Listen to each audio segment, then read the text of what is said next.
નમસ્કાર મિત્રો, ગુજરાત તકમાં આપનું સ્વાગત છે। ખેડૂતોના વિવિધ પ્રશ્ન મુદ્દે પાલ આંબલિયા વર્ષોથી લડાઈ ચલાવી રહ્યા છે। ખેતીમાં નુકસાનીનો પ્રશ્ન હોય, પાક વળતરનો પ્રશ્ન હોય, પાલ આંબલિયા એ પક્ષ ભૂલીને તમામ ખેડૂતો માટે લડાઈ ચલાવે છે। ત્યારે ખેડૂતોને એક વધુ મુશ્કેલી થતાં પાલ આંબલિયા તેમની વારે આવ્યા છે। વાત કરીએ સૌરાષ્ટ્રના ઘણા બધા ખેડૂતોએ એ મગફળીનું વાવેતર કર્યું હતું, પરંતુ વરસાદના અતિવૃષ્ટિના કારણે એ મગફળીમાં નુકસાની થયું છે, જેના કારણે ખેડૂતોએ ટેકાના ભાવે મગફળીની ખરીદી માટે એ સરકારમાં અરજી કરી હતી।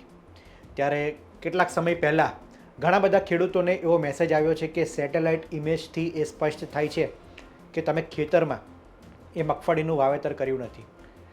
એટલે ટૂંકમાં સરકાર એવું કહેવા માગે છે કે તમે મગફળીનું એ કોઈ વાવેતર કરેલું એ દેખાતું નથી, એટલે તમને ટેકાના ભાવે ખરીદી નહીં થઈ શકે। ઘણા બધા ખેડૂતોને આ બધા પ્રશ્ન આવતા તેમણે ખેડૂત નેતા પાલ આંબલિયાને ફોન કર્યો હતો। ત્યારે પાલ આંબલિયાએ ખેડૂતોને સંબોધન કરતાં કહ્યું છે કે આપણે સરકાર સામેની લડાઈ તો લડીશું જ, પરંતુ તે પહેલાં તમામ ખેડૂતોને જેને આ મેસેજ આવ્યો હોય તે બધા તમામ ખેડૂતોને કહ્યું છે કે તમે એક અરજી કરીને એ ગ્રામ સેવકને આ અરજી આપી દો। જેટલા પણ ખેડૂતોને આ પ્રકારનો મેસેજ આવ્યો હોય તે તમામ ખેડૂતોને કહ્યું છે કે તમે એક અરજી કરીને એ ગ્રામ સેવકોને આપી દો।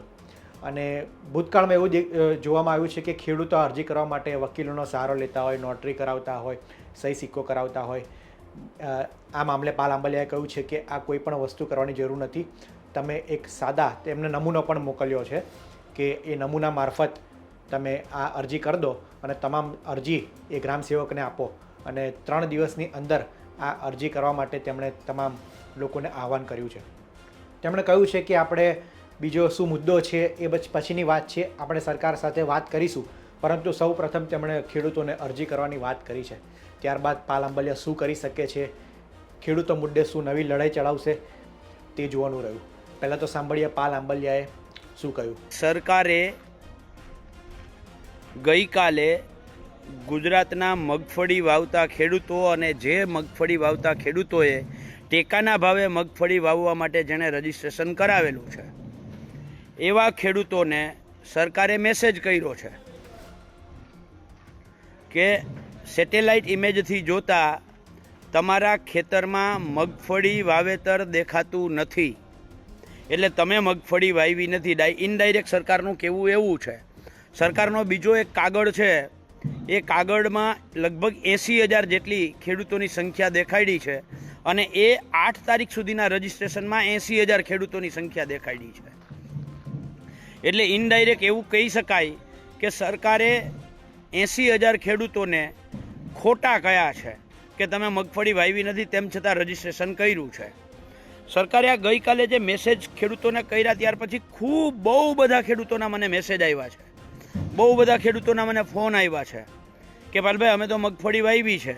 દાખલા તરીકે વેરાવળના એક ભાઈનો ફોન હતો કે પાલભાઈ મેં 20 વીઘાની મારી આખા ખેતરમાં 2 વીઘાની નાળિયેરી છે, 18 વીઘાની મગફળી છે, તેમ છતાંય મને મેસેજ આવ્યો છે કે તમે નાળિયેરી વાવેલી છે। તો સૌથી મોટો પ્રશ્ન એ છે કે તમે મગફળી વાવી છે, તમે મગફળીનું રજીસ્ટ્રેશન કરાવ્યું છે, પણ તેમ છતાંય આ સરકારે તમને ખોટા કયા છે। એટલે અત્યારે ખોટા હાચામાં પડવામાં કે સરકારની નિંદા કરવામાં સમય બગાડ્યા વગર આપણે ખેડૂતોએ પહેલું કામ એ કરવાનું છે કે જે ખેડૂતોને મેસેજ આવ્યો છે એ ખેડૂતોએ તાત્કાલિક જરાય રાહ જોયા વગર પહેલાં તો અરજી કરી દો તમારા ગ્રામ સેવકને। ક્યાંય જિલ્લા મથકે જવાની જરૂર નથી, તાલુકા મથકે જવાની જરૂર નથી, તમારા ગ્રામ સેવકને અરજી કરવાની છે।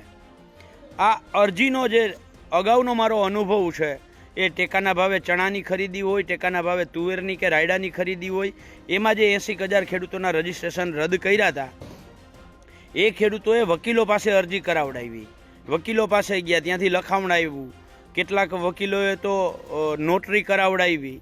એટલે આવું કાંઈ કરવાની જરૂર નથી, માત્ર અને માત્ર તમારે એક સાદા કાગળમાં અરજી કરવાની છે। અરજીનો નમૂનો હું આ મારું ફેસબુક પૂરું થાય એટલે તરત જ લાઈવ પૂરું થાય એટલે તરત જ તમને એ નમૂનો પણ મારા ફેસબુક પેજ ઉપર હું મૂકું છું, મારા ફેસબુકના આઈડી ઉપર હું મૂકું છું। પણ એનાથી એ વધારે હું તમને એક નંબર આપું છું, નંબર ખાસ નોંધી લ્યો. 97373 97373 97373 81668 97373 81668 97373 81668. આ નંબર ઉપર તમારું નામ, ગામ, તાલુકો અને તમારો મોબાઈલ નંબર લખી અને એક મેસેજ કરો કે આ અરજીનો નમૂનો અમને મોકલો, એટલે એ ભાઈ તમને વોટ્સઅપ કરી દેશે અરજીનો નમૂનો. આ અરજીનો નમૂનો પ્રિન્ટ કાઢી એમાં જે વિગત ભરવાની છે એ વિગત ભરી અને તમારા ગ્રામ સેવકને આપી દો. આમાં ડોક્યુમેન્ટમાં તમારા આધાર કાર્ડની કોપી જોડવાની છે એક.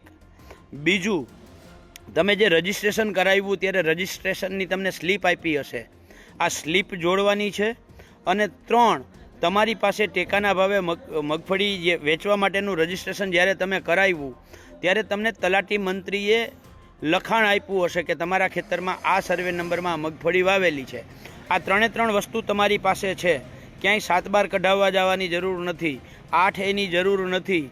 માત્ર અને માત્ર આ 3 વસ્તુ, અને એ અરજીમાં પણ લખેલી છે બિડાણની અંદર કે કઈ કઈ વસ્તુ જોડવાની છે. તો આવા તમામ ખેડૂતોને વિનંતી છે, નંબર ફરીથી કહું છું 97373 81668. એટલે આ તમામ ખેડૂતોએ આ અરજી જે કરવાની છે, આ અરજી અચૂક 3 જ દિવસનો સરકારે મુદત આપી છે આપણને, અને 80,000 ખેડૂતો સુધી આ સંદેશો પહોંચાડવાનો છે.